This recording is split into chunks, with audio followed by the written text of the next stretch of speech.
अगला जन्म क्या मिलेगा? हम सब जानते हैं वैदिक शास्त्रों के आधार पर कि हमने यानी आत्मा ने 84 लाख अलग अलग योनियों में जन्म लेने के बाद मनुष्य जन्म लिया है। हम ये 84 लाख अलग अलग शरीर में इसलिए जन्म लेते हैं कि आत्मा के पास वैरायटीज ऑफ डिजायर है, और वो सारी वैरायटीज ऑफ डिजायर फुलफिल करने के लिए भगवान ने उनको 84 लाख शरीर दिए थे, और वो सारी डिजायर खत्म होने के बाद उनको मनुष्य जन्म मिलता है। तो मनुष्य जन्म में उनके पास ऑप्शन है कि अगला जन्म क्या लेना। मनुष्य जीवन जो है वो एक जंक्शन के समान है, जहां से वो डिसाइड कर सकते हैं कि अगला बर्थ उनको कौन से स्पीशीज में लेना है। तो किस आधार पर वो अगला बर्थ लेगा? दो फैक्टर्स के आधार पर। पहला फैक्टर है कि उस आत्मा की कॉन्शियसनेस, उस आत्मा की इच्छा, और दूसरा फैक्टर है उस आत्मा के कर्मा, मतलब मनुष्य जीवन में उसने क्या कर्म किए हैं। भगवत गीता में भगवान कृष्ण बताते हैं, यम यम वापि स्मरण भावम त्यजति अंते कलेवरम, यानी मनुष्य जीवन में जब आदमी मृत्यु के समय पे जो कॉन्शियसनेस में है, उस कॉन्शियसनेस के आधार पर उसको अगला जन्म मिलेगा।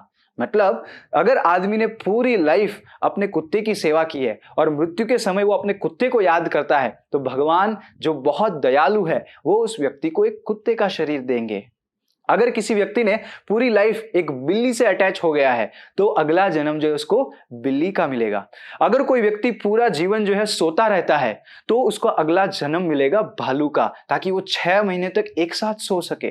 अगर कोई व्यक्ति एनिमल जैसा बिहेव करता है, तो उसको एनिमल का शरीर मिलेगा। अगर कोई व्यक्ति जिसको बहुत तैरना पसंद है और मृत्यु के समय में भी वो तैरने के बारे में सोच रहा है, तो उसको अगला जन्म मिलेगा मछली का। तो ऐसे मनुष्य जीवन के अंत में उसकी कॉन्शियसनेस क्या है, उसकी चेतना क्या है, उस आधार पे भगवान उनको जन्म देते हैं अगला। भगवान यहाँ पे उसको पनिशमेंट नहीं दे रहे हैं, भगवान उस व्यक्ति की इच्छा पूरी करने के लिए उसको फैसिलिटेट कर रहे हैं वैसा शरीर देकर। तो अब अगला सवाल आता है, तो कर्म का रोल क्या है? कि जब उसको अगला शरीर मिलता है कोई भी योनि में, चाहे वो पशु हो, पक्षी हो, इंसेक्ट हो, ट्री हो या बर्ड हो, तो उस शरीर में उसका जो एंजॉयमेंट है एंड जो सफरिंग है वो उसको उसके कर्म के आधार पर मिलेगा। एग्जाम्पल देता हूं कि अगर कोई व्यक्ति बहुत ही चैरिटेबल है, बहुत ही अच्छे काम किए हैं उसने, लेकिन उसको एक कुत्ते से बहुत अटैचमेंट है, तो अगला जन्म जो है वो कुत्ते का लगा, क्योंकि उसने मरते समय उसने अपने कुत्ते को याद किया, तो भगवान उसको अगला जन्म कुत्ते का देंगे।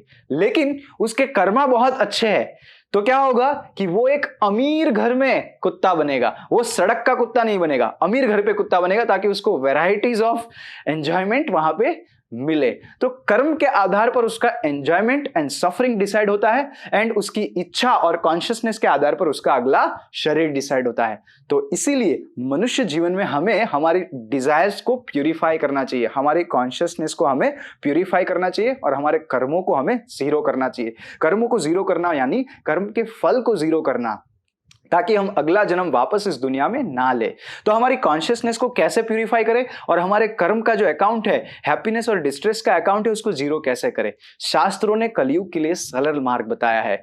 वो मार्ग है कि हरे कृष्णा कृष्ण कृष्णा हरे हरे, हरे राम राम राम हरे हरे। जब व्यक्ति इस हरे कृष्ण मंत्र का जप करेगा, तो उसकी कॉन्शियसनेस प्यूरिफाई हो जाएगी। Lust, anger, greed, envy, madness और इल्यूजन से उसकी कॉन्शियसनेस फ्री हो जाएगी, और वो जो है प्योर हो जाएगा।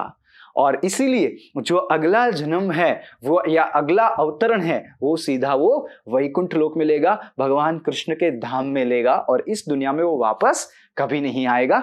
ये बात भगवत गीता में भगवान कृष्ण जो है बार बार कंफर्म करते हैं। स्क्रीन पे दिए गए श्लोकास को आप पढ़ सकते हैं। Thank you very much. Hare Krishna.